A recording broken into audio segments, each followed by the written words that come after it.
दिन दिन दिवाळी, गाई म्हशी ओवाळी, गाई म्हशी कुणाच्या, लक्ष्मणाच्या.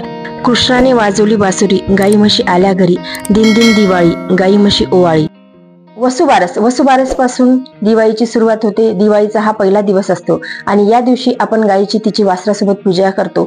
तर वसुबारसेच्या दिवशी तुमच्या जवळपास जर का कुठे गोशाळा असेल, तुमच्याकडे शेती असेल, तर गायीची आणि वासराची पूजा वसुबारसेच्या दिवशी नक्की करा. त्यासोबतच आपल्याला आपल्या घरामध्ये देखील पूजा करायची आहे. तर आजच्या व्हिडिओमध्ये आपण जाणून घेऊया की वसुबारसेच्या दिवशी आपल्याला पूजा कशी करायची आहे, त्यासोबतच या दिवशी कुठले नियम पाळायचे आहे, काय खायचं आहे, काय खायचं नाही, या सगळ्यांबद्दलची माहिती आपण आजच्या व्हिडिओमध्ये घेणार आहोत. गायीमध्ये 33 कोटी देवांचा वास असतो. जेव्हा समुद्र मंथन झाले होते तेव्हा नंदा नावाची कामधेनू गाय ही समुद्र मंथनातून बाहेर आली होती. तिलाच उद्देशून हे व्रत असते. त्यामुळे या दिवशी आपल्याला आपल्या घरामध्ये देखील छोटीशी पूजा मांडणी ही नक्की करायची आहे.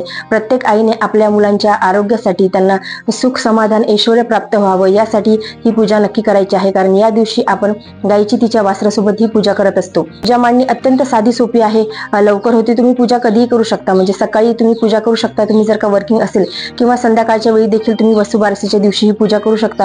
अशी वसुबारस ही 28 तारखेला आहे आणि त्या दिवशी रमा एकादशी देखील आहे. तर वसुबारसेच्या दिवशीच आपण घराच्या बाहेर पहिली पंथीही लावत असतो. त्या दिवसापासूनच दिवाळीची सुरुवात ही होते. त्या दिवशीपासून दिवे हे लावले जातात.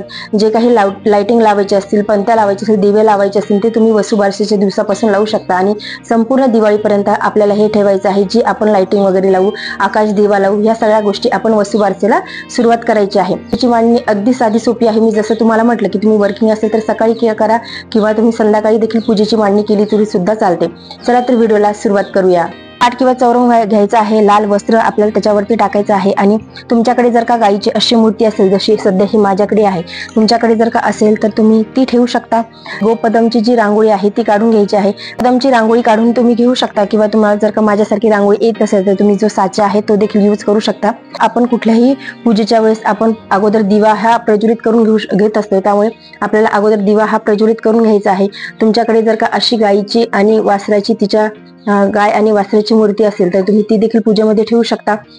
आणि आपल्याला विड्याची पानं घ्यायची आहे. विड्याच्या पानावरती आपल्याला पूजेची मांडणी ही करायची आहे. गणपती बाप्पांचा मान हा पहिला असतो, त्यामुळे आपल्याला अगोदर गणपती बाप्पांना अभिषेक हा करून घ्यायचा आहे. गणपती बाप्पांना अभिषेक करताना ओम ग गणपते नमः या मंत्राचा जप करायचा आहे. तुम्ही पाण्याने अभिषेक करू शकता, त्यानंतर पंचामृताने, दुधाने देखील अभिषेक करू शकता.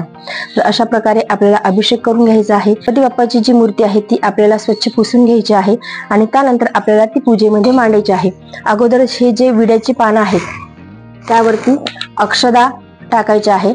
अक्षदा टाकल्याच्या नंतर आपल्याला तिथे गणपती बाप्पांची मूर्ती ही ठेवायची आहे. देवदेवतांची आपण स्थापना करतो तेव्हा तांदळाचं म्हणजे अक्षदाचं आसन हे द्यायचं आहे. मूर्तीवरती आपल्याला गुलाल टाकून घ्यायचा आहे, कुंकू टाकून घ्यायचा आहे, पूजा करून घ्यायची आहे.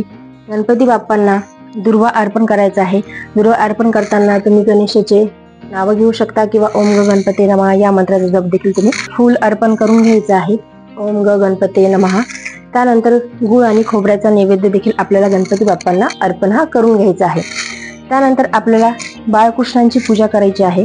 कृष्णाच्या मूर्तीला अभिषेक करून घ्यायचा आहे. आपल्या सगळ्यांनाच माहिती आहे की भगवान श्रीकृष्ण यांना गायी खूप प्रिय होत्या, त्यामुळे वसुबारसेच्या दिवशी आपल्याला बाळकृष्ण यांची पूजा करायची आहे. ओम नमो भगवते वासुदेवाय नमः या मंत्राचा जप करत करत त्यांना अभिषेक करायचा आहे आणि ही मूर्ती देखील आपल्याला स्वच्छ पुसून घ्यायची आहे आणि अक्षदाचं आसन द्यायचं आहे. तुमच्याकडे काही अलंकार वगैरे असतील, वस्त्र असतील, ते बाळकृष्ण यांना घालून घ्यायचे आहे आणि त्याप्रमाणे आपल्याला आपली मूर्ती ही स्थापन करून घ्यायची आहे. ओम नमो भगवते वासुदेवाय नमः हा मंत्र म्हणत म्हणत आपल्याला मूर्ती स्थापन करायची आहे. आणि त्यानंतर बाळकृष्ण यांना कुंकू लावून घ्यायचं आहे. अक्षदा अर्पण करायचे आहेत. या दिवशी आठवणीने भगवान श्रीकृष्ण यांना तुळशीपत्र अर्पण ही नक्की करा. ओम नमो भगवते वासुदेवाय नमः. तुळस भगवान श्रीकृष्ण यांना अत्यंत प्रिय आहे, त्यामुळे ती नक्की अर्पण करा.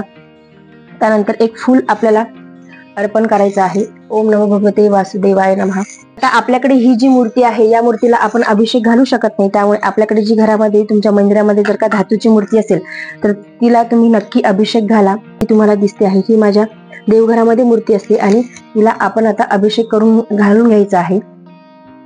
तर गायीच्या पायापासून आपल्याला अभिषेक करायचा आहे. म्हणजे तुम्ही कुठे बाहेर जरी गेलात तरी देखील तुम्ही गायीच्या 4 पायांवरती तिच्या वासराच्या 4 पायांवरती पाणी टाका. म्हणजे बाहेर तुम्ही गोशाळेमध्ये गेला किंवा तुमच्या घराजवळ कुठे कोठा वगैरे असेल, तुमच्या शेतामध्ये असेल, तर गायीची आपल्याला अशी विधिवत पूजा करायची आहे. तिची जे वासरू आहे त्याच्या देखील पायावरती आपल्याला पाणी टाकून अभिषेक करायचा आहे. आणि तांब्याचा तांब्या असतो, त्याने जर का तुम्ही कुठे गोशाळेमध्ये गेले किंवा तुमच्या शेतामध्ये गाय असेल तर तिथे तांब्याच्या तांब्यानेच गायीच्या पायावरती, 4 पायांवरती, तिच्या वासराच्या 4 पायांवरती पाणी टाकून अभिषेक हा करायचा आहे. सध्या मी जो अभिषेक घालते आहे तो देखील तांब्याचीच पळी आहे आणि तांब्याचंच ताट आहे. म्हणजे सगळ्या आपल्या जे पूजा वगैरे असतात त्यामध्ये तांब्याला खूप जास्त महत्व आहे. त्यामुळे आपण शक्यतो तांब्याचाच वापर हा गायीची पूजा करताना करायचा आहे. आता ही मूर्ती आपल्याला स्वच्छ करून घ्यायची आहे आणि ही देखील आपल्याला मूर्ती स्थापन करायची आहे. तर परत आपल्याला अक्षदाचं आसन द्यायचं आहे. गाय आणि वासराची मूर्ती ठेवायची आहे. आपल्याला गायीला हळदी कुंकू अर्पण करायचं आहे. गायीमध्ये 33 कोटी देवांचा वास असतो, त्यामुळे आपल्याला वसुबारसेच्या दिवशी गायीची पूजा ही करायचीच आहे. आणि आपल्या मुलांच्यासाठी देखील आपल्याला गायीची पूजा ही तिच्या वासरांसोबत करायची आहे. त्यानंतर आपल्याला गायीला फूल अर्पण करायचं आहे.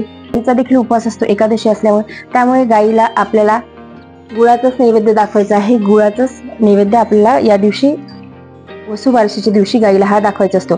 म्हणजे तुम्ही कुठे गोशाळेमध्ये देखील गेलात तरी सुद्धा आपण जे गायीला खायला देत असतो, हरभऱ्याची डाळ वगैरे द्यायची नाही, फक्त गुळच आपल्याला गायीला हा खाऊ घालायचा आहे. तर ही जी गाय आपण ठेवली आहे हिची देखील आपण पूजा करून घ्यायची आहे तिच्या वासरासोबत. आता आपण याला तर अभिषेक घालू शकत नाही, त्या फूल अर्पण करून द्यायचं आहे. तुमच्याकडे जर का गजरा असेल तर तुम्ही गजरा देखील अर्पण करू शकता. प्रकारे आपल्याला अत्यंत साध्या सोप्या पद्धतीने पूजेची मांडणी ही करायची आहे. पूजा झाल्याच्या नंतर आपल्याला आरती देखील करून घ्यायची आहे. आरती मी तुम्हाला डिस्क्रिप्शन मध्ये देईन, तशा प्रकारे तुम्हाला आरती करून घ्यायची आहे. आणि कहाणी देखील आपल्याला या दिवशी वाचायची असते. प्रत्येक सणवाराची कहाणी ह्या असतातच, त्यामुळे कहाणी आवर्जून ही वाचावी, म्हणजे आपल्याला त्या मागचा उद्देश देखील आपल्या लक्षामध्ये येतो. आणि त्यानंतर उत्तर पूजा कशी करायची आहे, तर उत्तर पूजा ही आपल्याला दुसऱ्या दिवशी सकाळी करायची आहे. सगळ्या जी आपण पूजेची मांडणी केली आहे त्याला दुसऱ्या दिवशी सकाळी आपल्याला हळदी कुंकू अर्पण करायचं आहे, साखरेचा नैवेद्य दाखवायचा आहे आणि उत्तर पूजा करून घ्यायची आहे. काही चुकलं असेल तर क्षमा प्रार्थना ही करून घ्यायची आहे. अत्यंत साध्या सोप्या पद्धतीने वसुबारसची पूजाही करायची आहे. वसुबारसीच्या दिवशी रमा एकादशी देखील आहे, त्यामुळे अनेक जणांना रमा एकादशीचा उपवास असतो किंवा वसुबारसचा देखील उपवास अनेक जण धरतात. तर ज्यांना उपवास संध्याकाळी जे सोडणार आहेत त्यांनी गहू आणि मूग खायचे नाही, बाजरीची भाकर आणि गवारीच्या शेंगा खाऊन वसुबारसीच्या दिवशी उपवास सोडला जातो. आणि ज्यांना रमा एकादशी आहे ते दुसऱ्या दिवशी सकाळीच उपवास सोडत असतात. स्त्री असो किंवा पुरुष असो, त्या दिवशी आपल्याला गहू आणि मूग खायचे नाही आणि आपल्याला बाजरीची भाकर आणि गवारीच्या शेंगा खाऊनच आपल्याला वसुबारसीच्या दिवशी उपवास सोडायचा आहे. गाईला सकाळी तुम्ही गुळाचा नैवेद्य दाखवू शकता किंवा संध्याकाळी वड्याचा नैवेद्य देखील गाईला दाखवू शकता. तर वसुबारसीची कहाणी काय आहे हे मी तुम्हाला वाचून दाखवते. प्रत्येक सण असतो त्यामागे काही ना काही कारण असते आणि आपल्याला त्यामागची जर का कहाणी कळली, काय त्यामागे रिझन आहे हे जर कळलं तर तो सण आपल्याला करण्याला आनंद देखील येतो. आणि आपल्याला आपल्या ज्या पौराणिक कथा आहेत किंवा जे आपले सण समारंभ आहे याबद्दलची अतिशय चांगल्या पद्धतीने माहिती देखील होते. आटपाट नगर होते, तिथे कुणब्याची म्हातारी होती, तिला एक सून होती. एकदा अश्विन मास आला, पहिल्यांदा द्वादशीच्या दिवशी म्हातारी सकाळी उठली, शेतावर जाऊ लागली. सुनेला तिने हाक मारलं आणि सुनेला तिने सांगितलं की गव्हाळी मुंगाळी शिजून ठेव. मग सून गोठ्यात गेली, गव्हाळी मुंगाळी वासरे ठार मारली, चिरली व शिजवून ठेवून सासूची वाट पाहत बसली. दुपारी सासू घरी आली, सुनेने ताटात वाढले. सासूने पाहिले, तांबडे मांस दिसले. तिने हे काय म्हणून सुनेला विचारले. सुनेने सांगितले की तुम्ही सांगितले होते की गव्हाळी मुंगाळी शिजून ठेवायला. सासू घाबरली, ती तशीच उठली, देवापाशी जाऊन बसली, प्रार्थना केली. देवा देवा, सुनेच्या हातून नकळत अपराध घडला, तिला याची क्षमा कर, गायीची वासरे जिवंत कर. तर सासू म्हणाली, असे जर नाही झाले तर संध्याकाळी मी माझा प्राण त्याग करीन. असा निश्चय करून देवापाशी बसून राहिली. देवाने तिचा निश्चय पाहिला. संध्याकाळी गायी आल्या, हंबरडा फोडू लागल्या. तशी देवास चिंता पडली, हिचा निश्चय ढळणार नाही हे देवाने ओळखले. मग देवाने काय केले, गायीची वासरे जिवंत केली. ती उड्या मारीत मारीत प्यायला गेली. गायीचे हंबरडे बंद झाले.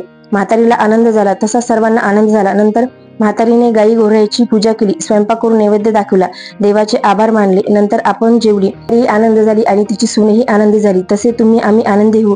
ही साठा उत्तराची कहाणी, पाचा उत्तरी, देवा ब्राह्मणाच्या द्वारी, पिंपळाच्या पारी, गायीच्या गोठी, सुफळ संपूर्ण. ही आहे वसुबारसीची कहाणी. म्हणजे आपण जर का कहाणी ऐकली किंवा श्रवण केली किंवा वाचली तर आपल्याला आपल्या सण समारंभाचं महत्त्व अधिक पद्धतीने पटू शकते, अधिक पद्धतीने चांगल्या पद्धतीनेही कळते. मी वसुबारसची पूजा कशी करायची आहे ते दाखवलं आहे. प्रत्येक आईने आपल्या मुलांच्यासाठी ही पूजा करावी, कारण आपल्या मुलांच्या आरोग्यासाठी, त्यांना सुख समाधान ऐश्वर्य लाभावं यासाठी ही पूजा करायची असते. तर तुम्ही ही पूजा नक्की करा. अत्यंत साधी सोपी आहे, खूप काही वेळ लागत नाही. ज्या वर्किंग असतील त्यांनी सकाळी केली तरी सुद्धा चालते किंवा दिवसभरात संध्याकाळचे दिवे लागण्याच्या वेळेला देखील तुम्ही ही पूजा करू शकता. तर आजच्या व्हिडिओमध्ये एवढेच. व्हिडिओ जर तुम्हाला आवडला असेल तर व्हिडिओ लाईक करा, चॅनल सबस्क्राईब करा. जय गजानन. धन्यवाद.